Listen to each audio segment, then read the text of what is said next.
Сәләнгеш авылының иң өлкән кешесе 90 яшьлек Мария Исаева да бәйрәмне авылдашлары белән бергә үткәргә ниятләгән. Все праздники для нас хорошие. Все хорошие. Сәләнгеш авыл җирлегенә 2 авыл керә. Зүзәй һәм Сәләнгеш авылларында 216 хуҗалык булып, шуларда 693 кеше яши. Авыл көне биредә 2нче тапкыр үткәрелә. Без авыл көнен Троица бәйрәменә туры китердек. Бу вакытта төрле шәһәрләрдән үлгән туганнарын искә алу, әби-бабаларының каберләрен чистарту өчен кешеләр күп кайта.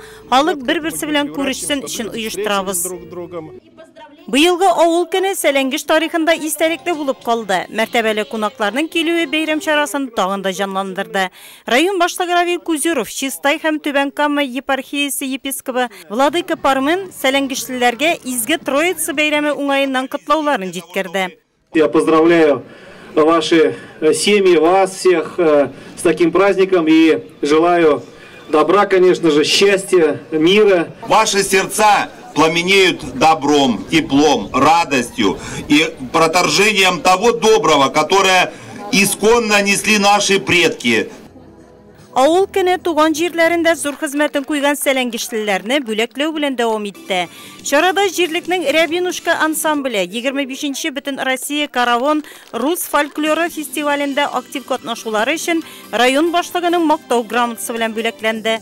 Андый хөрмәткә 36 ел гомерен мөгаллимлеккә багышлаган Надежда Корнеева 3 елдан артык почта бүлеге җитәкчесе булып хезмәтен куйган Лидия Пинина да лаек булды.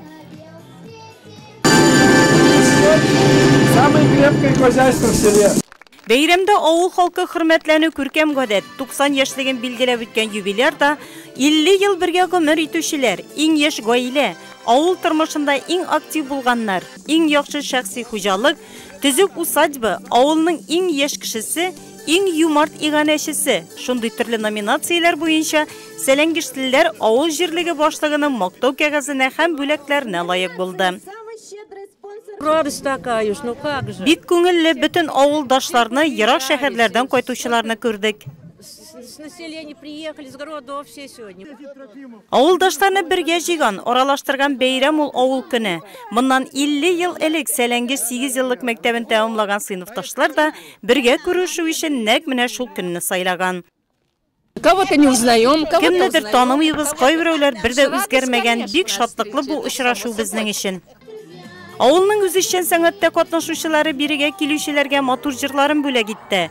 Төрле спорт ярышларында катнашырга теләк белдерүчеләр дә шактый булды.